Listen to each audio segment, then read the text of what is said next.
administration of WIDA testing to categorically determine the level of students' English proficiency. 2. The crafting of effective implementation of job-embedded professional development and professional learning communities, which consistently garnered remarkable commendations from the WASC accreditors over the years. Third, the refinement of the recruitment policy in collaboration with other members of the academic research and development team. Fourth, the constant refinement of the child and protection policy that is aligned with the mandate and the initiative of EARCOS, or East Asia Regional Council of Schools. Fifth, she was also behind the publication of the administration newsletter to chronicle all the best practices of our school, fostering commitment to continuous improvement and academic initiatives. Sixth, she also championed PBL, or project-based learning, in a 21st century learning environment by sending annually her marketing students to Dragon Chamber of Commerce, whose aim is to connect small business owners and entrepreneurs with industry leaders in Taiwan that are looking for good business ideas and practices. Seventh, as an international accreditor, she was also able to visit different international schools to drive continuous improvement in the light of Western Association of Schools and Colleges' vision mission. Friends, education hardliners, please help me welcome Dr. Mersha D. Souza. Thank you, Mr. John Eric. Thank you. It's been a while, Doc, and then this is a kind of a conversation that requires tracing back in recollection of what have we been doing, our humble beginning and all that. And then for that, Doc, my first question is, what was it like back in the days that there was no clear and structured PD and PLC program at DIS? Oh, 13 years ago it was very patchy. And I must fill you in on the history of the school as well. We were in a very old building too. So my first experience of PD here was in a very old audiovisual room. Somebody read a book and they were reporting back on it. And that was what professional development is all about in this school. Somebody reads a book or somebody sees new materials, and then at a staff meeting they would report back about it. Now that wasn't PD, so I was very happy when our principal at the time, Sister Carolyn, called me in and asked me about professional development. I was very happy because I had a very good plan in my head for professional development. So, thank you so much for bringing us back to those humble beginnings and Barmas and Miss Sister Carolyn for that matter. Now let's proceed to the second question. Can you share with us some of your most kept secrets in terms of capacitating the entire DIS teachers and staff in order to take an active part or role in the successful implementation of our PD and PLC programs? Right, maybe I should explain what the model is. Please do. Because that's a model that I developed. I did some research in Korea, South Korea, and then I was very fortunate to be able to do research in Turkey as well.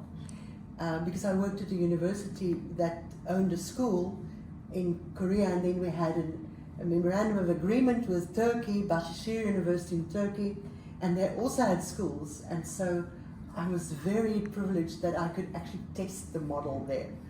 So what it's about is people work in teaching and they're not always willing to do professional development. So this actually has a result that people are fossilized. I've been in education for many years, and it's easy to become a fossil, to give the same exam paper, same lesson plans, everything for the next 10 or 20 years. And to learn nothing more. And you know, people who've been fossilized think, I've seen it all, I've been there, I've done it. But I discovered Charlotte Danielson's framework for teaching. And Danielson's gives us, if we look at the whole thing, the ideal teacher. And if I had to, after 25 or whatever years go and evaluate myself, but say, I'm not as brilliant as I thought I was. Yes. And so the model starts with looking at the rubric, learning the rubric from the Framework for Teaching of Danielson's, and to see where am I in my development as a teacher. And even the fossils with 25 years and 30 years experience can see, wow, there are areas where I can improve. I haven't given attention to this for the last 20 years, you know. Right. So everybody starts with self-evaluation on Danielson's rubric, the whole rubric. And then there are parts of the rubric that we use for classroom observation. Right. And the administration of the school, they need to, of course, be in on this and work together. They go and observe the teachers teaching, and they look at the rubric and see where the teachers are on the rubric. Right. And then the teacher immediately has something to compare. Right. And say, oh, this is what I think about myself, and this is what other people think of my teaching.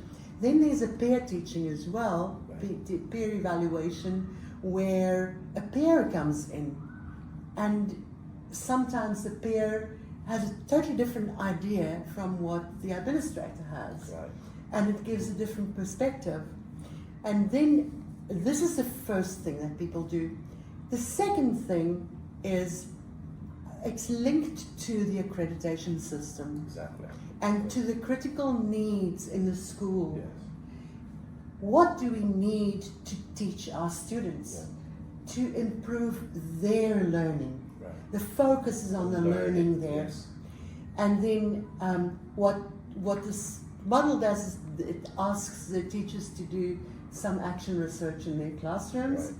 And to do lessons that are totally experimental, and it's two-pronged. One is to see how we can improve the students' learning, but the second one is how can I improve myself according to my assessment and other people's assessment of me on the Framework for Teaching.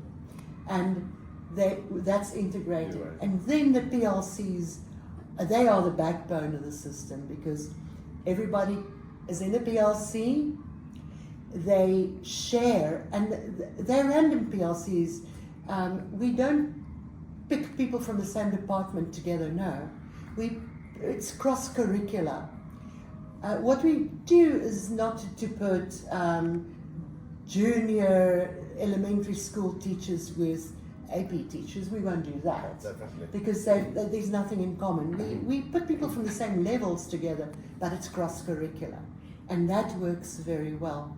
And then people go to their PLCs and they talk about what they've learned.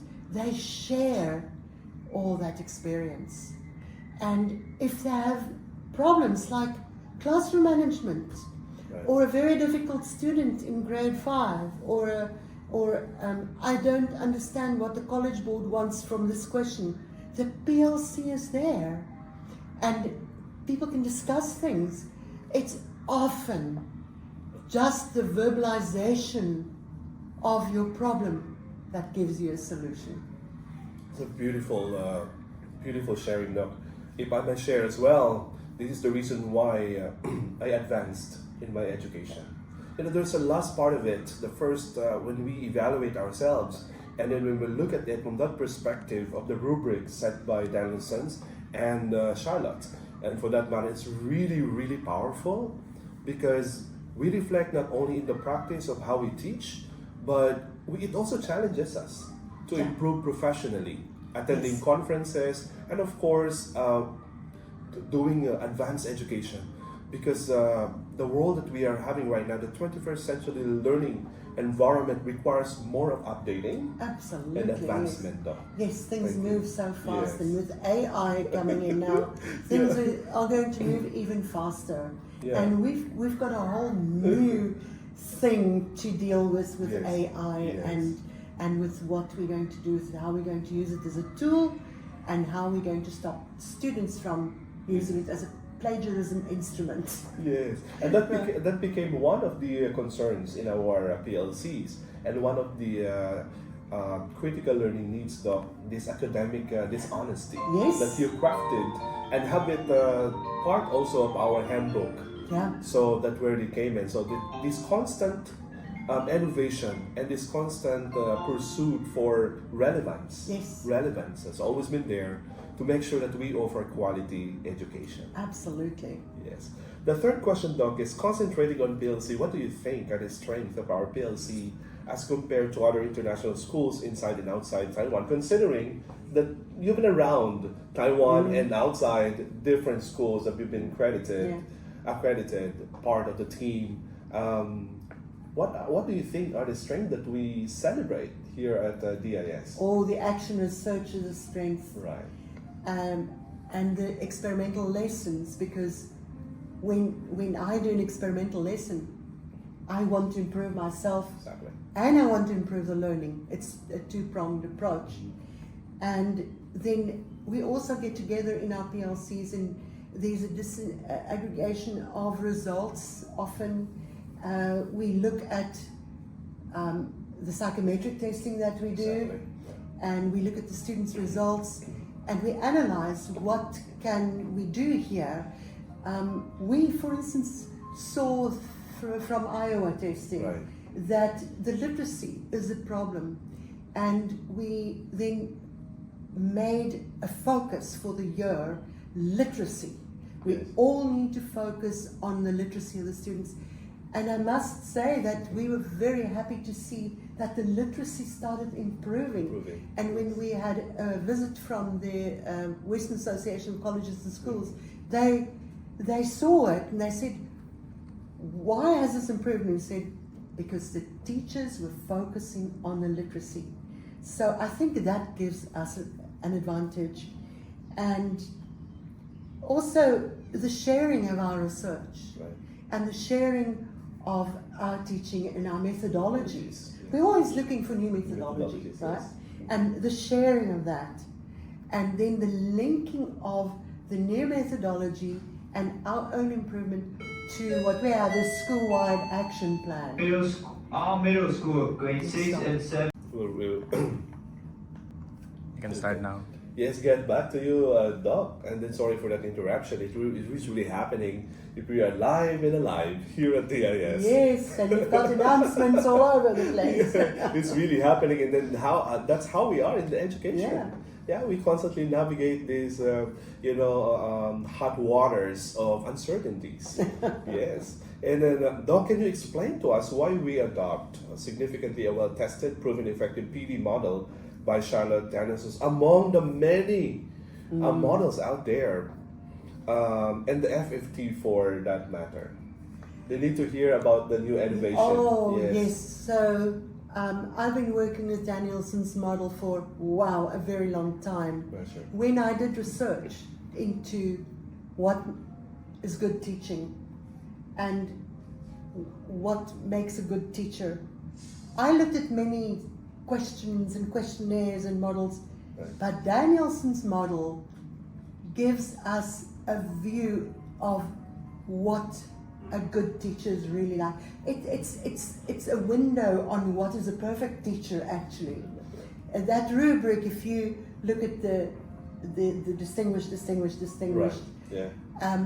is what a perfect teacher would have. I always say to people, when you evaluate yourself, you are not distinguished. Definitely. Because I'm not distinguished after 45 years. There's always room for improvement somewhere like absolutely, that. Absolutely. And when once a year I go to the ERCOS Leadership Conference and I meet up with the Danielson's people there, and when I'm in their workshops and things, they also warn and say, distinguished, no. So that's the one thing, we need to train people to actually evaluate themselves accurately, right? Yes, no. And once I've learned to do that, there is no better tool because it's thorough. Right. It looks at everything, at the lesson planning, at how you keep records, how you deal with parents, how you teach in the classroom. It really is thorough. And then it's not a stagnant thing. In 2022, they sent questionnaires to everybody they knew was involved with this and asked us to give our opinion. Yeah. And through that, SEL became one of the components That's what I want now. to say right Yes, SEL is a big component Right, of it now, exactly, because yeah. that's something that we need to look after in our classes. I think SEL is something that we really became aware Right. of during the pandemic. I think one of the strengths of the accreditation is that collaboration also with of EARCOS and then this FFT and of course the Danielson's group, and then Yes. they really work hard enough to make sure that after pandemic, the new normal, the landscape of education significantly changed. That's why the Yes. focus right now, Doc, is more our learning and well-being. Oh yes, And there came the SEL. in and the whole process. Danielson's rubric from 22 has the SEL in it to make sure that teachers are all aware of how they look after the social emotional Emotional learning learning. of the students in the class.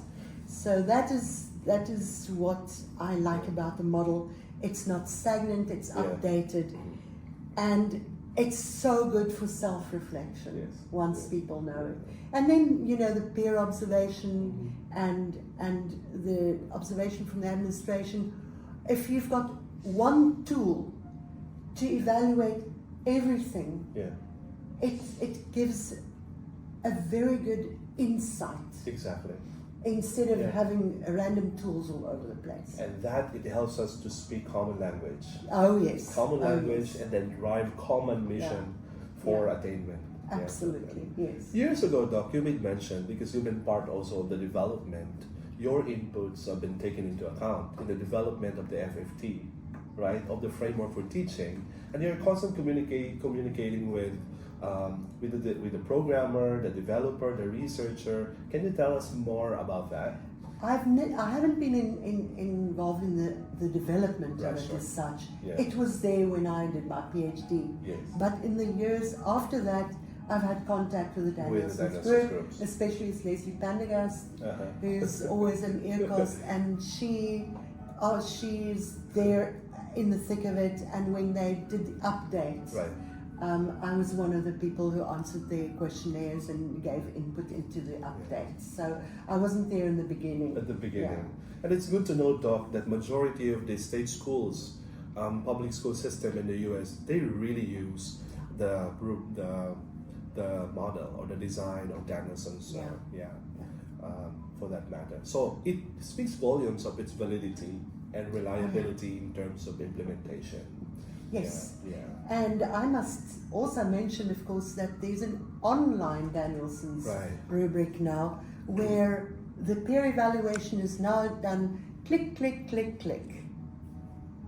And all the evaluations are now done with a click, click, click. It's easy to do it, and they all look the same. You've got it all in one place. Right. And then when there is a perceived weakness, it automatically gives reading matter, Right. and it automatically gives help. Yes. So we've got PLC leaders, we call them the Yeah, master master teachers. teachers. The PLC leader can then look at the people in his or her care Right. and see that they read the material that's Right. given there, Yes. and can see immediately if the person's participating and encourage the Right. participation. I experienced that, Doc, as part of the master teachers, and under me are some of the teachers who need more support, and the platform gives actually a tremendous amount of substantial materials. Oh yeah. To improve maybe their classroom management, literacy, is differentiated skills and all that. And this is something. So we can see here the transition period from the manual to computerized versions of how they can be able to implement the system. And then we are doing right now. And then there was one event after pandemic that DIS has been one of the first schools who implement the FFT, who utilize The online one. The online yes, one. Yes. Yeah, of course. We are the first one in Asia that implemented yeah. the online one. Of course, with the yeah. initiative of Dr. Mersha to always communicate with them. We have now come almost to the last question, Dr. Right. Mersha. Right. And then what do you think are the food for thoughts or advice, significant advice, that you can share, to young educational leaders like us, particularly in the field of professional development and professional learning community? Right, I think the job-embedded professional development model that we have here sort of encourages everybody to participate. And in the PLCs, a person is embarrassed if they're in the PLC and they haven't done their action research. Exactly. It's Mr. A's turn to share and he hasn't done it. It's very embarrassing. So it almost forces people to improve, right? So it involves everyone. The PLCs are there to involve everyone and to make sure that they improve themselves. Because, people go to conference, but it's selective. The conference going is selective. Yeah. Not every teacher in school can go to a conference. Exactly. So, of course, we do have a conference, 3-day conference, when we then bring people here to address the teachers so that every teacher in the school is at a conference in the year. Yes. And then they go back into their PLCs and they discuss the conference material. I distribute the materials from the conference, and then people are in their PLCs working on that as well. So involve everyone. I think that is my advice to anybody. Involve everyone in self-evaluation and focus on the learning of your students, including SEL. Yes. So this very holistic framework leads us to think about the importance and the strength one institutional community can get off when we strengthen collaboration. Oh, yes. Professional collaboration. That's something that I really learned from you over the past years. And capacitating teachers to also be assume the responsibility as leaders. Yes. Yes. And there's a practical implication of what we learn. Yes. When we learn to improve ourselves. Yes. There's a practical implication of what we learn when we do new methodology in the class to focus on the students' learning. So that practical implication, that's shared. Right. And we even have that shared drive where we put all the successful. That's how organized we are in terms of plans. information. Yes, all the successful lesson plans, experimental lesson plans go in there. And, the PBL that's so prominent in this school came from PLC discussions. Yeah. Yes. And then annually, Doc, we present and we celebrate the best practices we have, outputs during the teachers' workshop at the beginning of the school year. And that's how we are serious in implementing PLC here. And one of the most special things that we have in PLC is the composition of teachers' assistants. Yes. The para teachers are also equally important in learning in the classroom. Yeah, we've adjusted. We've got someone here who's the master teacher who really adjusted the teaching assistants rubric and the way they're doing it. But they've got permission to each have a lesson to teach. They each teach an experimental lesson as well, and so we are training them to become new teachers because many of them are interns who are here for a year working before they write their final exam to be a teacher. And I also learned a lot from Dr. Mersha when she proposed, and then we had a collaboration and a conversation about how can we make it like more thematic.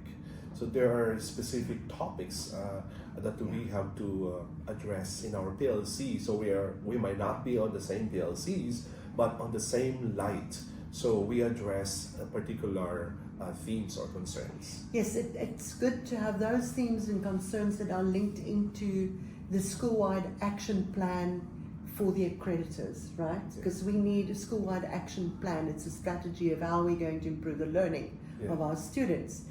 And it's linked into that, and then there are the themes linked to the school-wide action plan. And so I know that everybody in that year looked into differentiation, literacy, whatever our themes are for that year. Yeah. I think the key here, Doc, I really learned it from you, is the alignment of everything that we do. And we will not be able to go wrong if we have that one. Geared towards definitely the fruition and the attainment of our vision mission is strengthened by our full capacity to work together collaboratively for WASC accreditation. That's it. And having said that, thank you so much, Dr. Mersha, for your generosity. And thank you for your kind words in the beginning. But now that you're embarking in a new leadership role in our another school at DIS in Kaohsiung, maybe you can share a little bit more of how this particular leadership experience helped you to shape as well the direction of that particular school who is really in most need of your leadership assistance.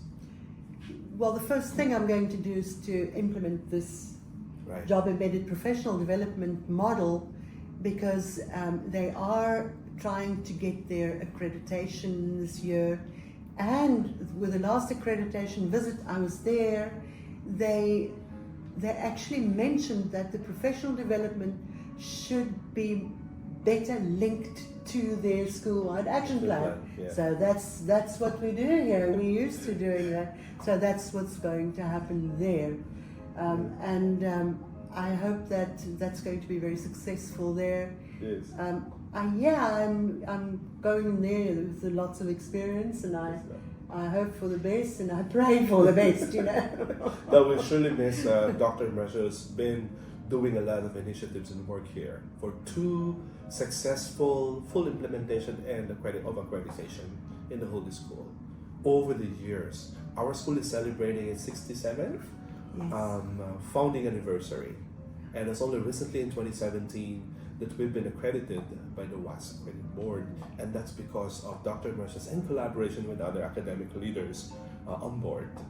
On the personal note, Dr. Mersha, I would like to express how much I've learned from you, and in the field of leadership, and I coined the following words using your name, Mersha, and motherly care. Thank you so much for loving me so much and my family. Eager-mindedness and eagle-eyed. You have the vision. You have the foresight. You have the marketing strategies that nobody can take away from you, and that's the power that you constantly share to us to impact, improvement, and so on. Are result and research oriented. We've always been having an hour and hours of conversation in this Miss Small office, talking about research, talking about her expertise, talking about her experiences of visiting schools and impacting with her presence and expertise and specialization. More of like giving her service for education. I really learned from that. Are confidence and confident. Always been there. Many teachers are coming in your class and in this office, sharing not only professionalism but personal lives, celebrating big and small wins, down and from up and down in their lives, and then you've been a haven, a refuge for teachers. Thank you for lending your ears and your heart to us. Innovative educational leader. What can we ask for? She's always into improvement, innovation. And having said that, the MERCIA, you're truly admirable. Thank you, Mr. Thank John. you so much, Dr. Mersha, and God bless. Thank you, Mr. John. I appreciate those kind words, and I'm going to miss you when I'm not here any longer, because it's nice to have a good intellectual conversation with someone at the same level. Thank you for that. Thank you so much, Doc.